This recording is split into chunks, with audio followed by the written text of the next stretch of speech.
ছাত্র জনতাকে বলতে চাই, অভিনন্দন দেই, কিন্তু তাদেরকে বলতে চাই আপনাদের সাথে যদি আপামর জনতা না নামতো আপনারা স্বাধীন হতে পারতেন না।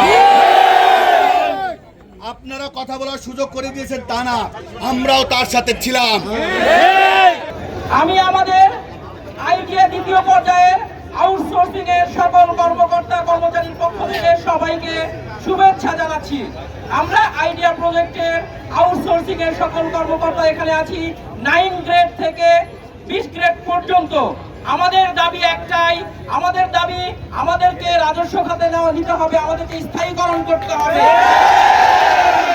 এক দফা এক দাবি, আমাদেরকে রাজস্বকরণ করতে হবে।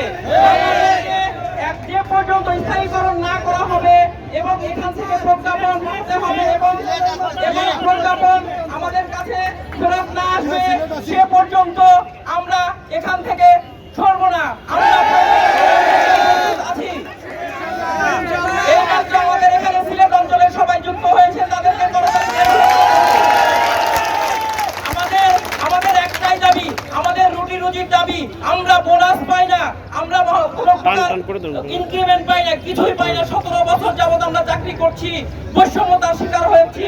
আমরা প্রথমেই স্মরণ করছি আমাদের বৈষম্য বিরোধী ছাত্র আন্দোলন আবু সাইদ ভাইয়ের কথা, আমি স্মরণ করছি শহীদ মুক্ত ভাইয়ের কথা, আমি স্মরণ করছি ছাত্র আন্দোলনে যারা শহীদ হয়েছে তাদের সবাইকে স্মরণ করছি। আমাদেরকে ছাত্র আন্দোলনের চেয়েও জোরদার আন্দোলন করতে হবে।